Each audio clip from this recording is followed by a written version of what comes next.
नमस्कार, मैं सूर्य प्रकाश मदेशिया, आपका बीमा एवं वित्तीय सलाहकार। आज मैं बीमा के उस टॉपिक पे बात करने आया हूँ आप लोगों से, जिसके बारे में हम अक्सर गलतियाँ कर देते हैं। हम बीमा इसलिए करवाते हैं, गाड़ियों का बीमा हम किस लिए करवाते हैं, आज हम इस टॉपिक पे बात करने जा रहे हैं। अक्सर हम और आप बीमा केवल पुलिस से बचने के लिए करवाते हैं। कभी कभी हम बीमा एजेंट से जाके सीधा हम अपनी बात रखते हैं और कहते हैं कि कोई ऐसा बीमा दे दो जिससे पुलिस बस न रोके, चालान न काटे। लेकिन बीमा है क्या, हमें पहले उसे जानने की ज़रूरत है। हम जब तक उसके बारे में नहीं जानेंगे तब तक हम अपना सही डिसीजन नहीं ले सकते हैं कि हमें बीमा करवाना है या नहीं करवाना है। रही बात रोड पे चलते हुए पुलिस न रोक ले, चालान न काट दे, इसलिए बीमा करवाना ये ज़रूरी नहीं है, क्योंकि पुलिस आपको रोकेगी, चालान भी आपका काटेगी। तो बीमा न रहने पे तो चालान 2000 रुपये का है। शायद सभी लोग सक्षम है 2000 रुपया पे कर दें, लेकिन हम 2000 रुपया को बचाने के लिए बीमा करवाते हैं। लेकिन बीमा से और भी सारी क्या लाभ हैं ये हम नहीं जानते हैं और न जानना चाहते हैं। हम अगर एक बाइक की पॉलिसी की बात करें, जो 75 सीसी से 100 सीसी 150 सीसी की गाड़ियाँ होती हैं, ऑन एन एवरेज मैक्सिमम जो रोड पे गाड़ियाँ चलती हैं वो 75 सीसी से 150 सीसी के बीच की गाड़ियाँ होती हैं। 100 से 150 सीसी के बीच की गाड़ियाँ जो मैक्सिमम चलती हैं रोड पे, उनका अगर मोटा मोटी प्रीमियम हम देखें तो एक थर्ड पार्टी प्रीमियम जो हम और आप ये कह के लेते हैं कि बस पुलिस न पकड़े, उस प्रीमियम का लागत मात्र 842 रुपये है। 842 रुपये में आप थर्ड पार्टी बीमा जीएसटी के साथ में, जो आपका फाइनल पेएबल अमाउंट है, 842 रुपये में आप अपने बाइक का थर्ड पार्टी बीमा 1 साल के लिए करवा लेते हैं। अब उस 842 रुपये को हमने क्यों जमा किया? क्योंकि हमारा 2000 रुपये का चालान न कटे।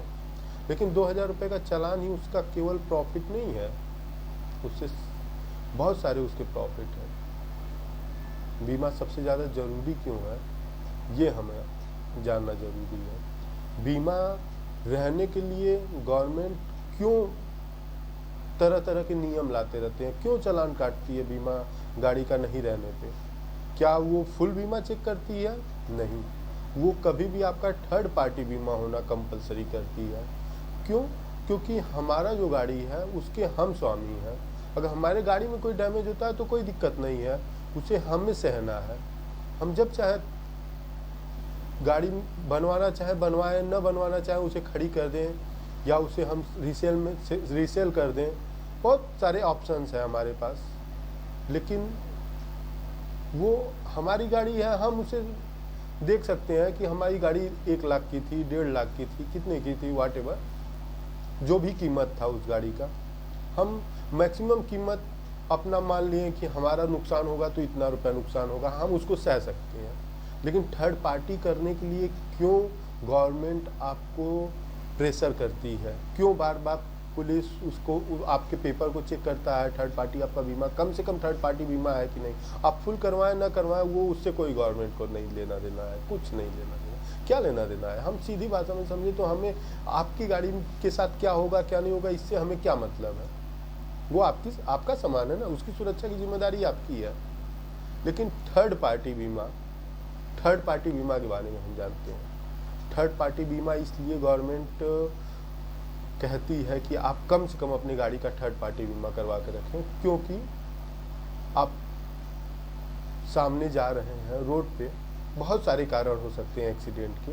जरूर नहीं हो कि अक्सर हमारी ही गलती हो, कभी ऐसा भी होता है कि हमारी गाड़ी का टायर अचानक से फट गया, कोई कील आ गया, कोई कील वगैरह लगने से भी टायर में छेद हो गया और गाड़ी डिसबैलेंस हो गई, या फिर सामने वाली गाड़ी के साथ ऐसा कुछ हो गया और हम गलती से किसी व्यक्ति से जाके लड़ गए, उसको हॉस्पिटलाइजेशन हो गया, या फिर उसको कोई ऐसी अनहोनी हो गई कि वो बचा ही नहीं, ऐसे कंडीशन में हम और आप उसके बारे में नहीं जानते हैं कि उसका क्या वैल्यू है, उस पर कितने लोग डिपेंड हैं, उसके घर की स्थिति क्या है या वो क्या था।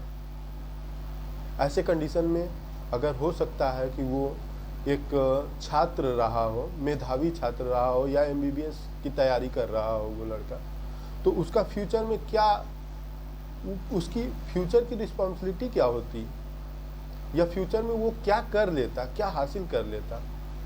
इस आधार पे एक ह्यूमन कैलकुलेशन होता है जो कोर्ट डिसाइड करती है कि हाँ इस व्यक्ति पे कितनी लायबिलिटीज थी। एक लीगल लायबिलिटी जो होता है वो क्या था, क्या आप फ्यूचर में होता, उसकी उम्र अभी क्या थी, और भारत की एवरेज आयु 72 ईयर्स 72 साल हम आप सभी जानते हैं, बहुत लोग नहीं जानते होंगे तो वो भी जान जाए। 72 साल एवरेज जो औसतम आयु है 72 साल है भारत की। हम उसके आधार पर कैलकुलेशन करते हैं कि अगर ये बंदा 72 साल तक जिंदा रहता तो वो क्या क्या करता, देश के लिए क्या करता, अपने लिए क्या करता, अपने परिवार के लिए क्या करता। उस हिसाब से लीगल लायबिलिटी बनती है। हो सकता है कि कोई MBBS हो, कोई मेधावी हो, कोई IAS अधिकारी हो, उसकी लायबिलिटी लाख 2 लाख या 10 लाख नहीं आएगी, उसकी लायबिलिटी 50 लाख करोड़ रुपए आएगी। आपको हम अभी रिसेंट की एक नोएडा की घटना बताते हैं। नोएडा की घटना, एक साइंटिस्ट का एक्सीडेंट एक बाइक से हुआ और वो ऑन द स्पॉट मर गया, डेथ हो गया उसका, न्यूज़पेपर में आया भी था। आप सभी ने ये चीज शायद ही केयर किया हो। एक साइंटिस्ट था, 88 करोड़ रुपए की लायबिलिटी उसकी बनी है, 88 करोड़। अब आप सोच रहे होंगे कि एक बाइक से 88 करोड़ का क्लेम बन गया, तो अब आप बताइए कि बीमा क्यों जरूरी है। बीमा इसलिए नहीं जरूरी है कि हम पुलिस से बच जाएं, बीमा इसलिए जरूरी है कि हम इतने बड़े बड़े लायबिलिटीज से बच जाएं।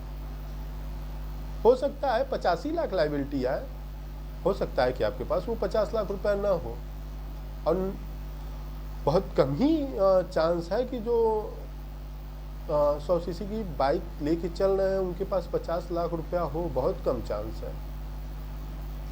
मैं अपनी खुद की बात करूं तो मेरे पास नहीं है कि मैं दे पाऊंगा, इसलिए मैं अपनी गाड़ी का बीमा टाइम से करके रखता हूं और लोगों को, अपने परिवार में अपने दोस्तों को सजेस्ट करता हूं। इवन जो मेरे खास दोस्त हैं मैं उनका तो बीमा पहले ही काट देता हूं अपने पोर्टल से, क्योंकि मैं एक बीमा एडवाइजर भी हूँ।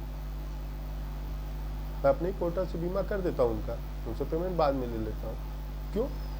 क्योंकि मुझे पता है कि अगर वो लायबिलिटी ईश्वर न करे कभी मेरे दोस्त के ऊपर बनी तो मुसीबत मेरे ऊपर भी आएगी, क्योंकि वो मेरा खास है। मुझे भी कहीं ना कहीं उसके साथ दौड़ना भागना पड़ेगा, कोर्ट कचहरी के चक्कर लगाने पड़ेंगे, तमाम चीज़ें हो सकती हैं, बहुत सारी घटनाएं हो सकती हैं। हमें सबसे ज़्यादा ज़रूरी ये था कि बीमा है क्या ये हम जानें। बीमा वो चीज़ है जो हमें फाइनेंशियली सिक्योर करता है, हमारे ऊपर कोई भी लगने वाले पैसे के दबाव को वो कम करता है, कहीं कहीं वो एकदम बिल्कुल से नहीं लगने देता वो दबाव। हमारे साथ कोई घटना होती है तो इमोशनली तो वो हमारा कोई सहायता नहीं कर सकता है, लेकिन वो फाइनेंशियली सहायता करता है, जो सबसे ज़्यादा ज़रूरी है आज के लाइफ में। इमोशनली हो सकता है हमारा दोस्त साथ दे दे, लेकिन फाइनेंशियली अगर वो दोस्त साथ नहीं दे पाया, मेरा परिवार साथ नहीं दे पाया, या मैं खुद से उतना सक्षम नहीं हूँ, ऐसे कंडीशन में इमोशनली सपोर्ट भी आपका कोई काम नहीं आता है, आपके कोई काम नहीं आता इमोशनली सपोर्ट।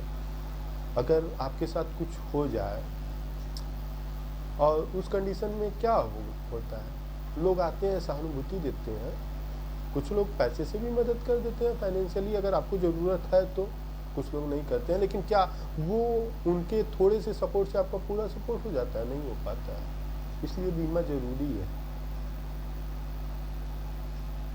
बीमा इसलिए नहीं ज़रूरी है कि हमें बचना है, हम अपनी गाड़ी का बीमा टाइम से इसलिए करवाना ज़रूरी है, उससे कई सारे होने वाले जो लीगल लायबिलिटीज़ हैं उससे हम बच सकें।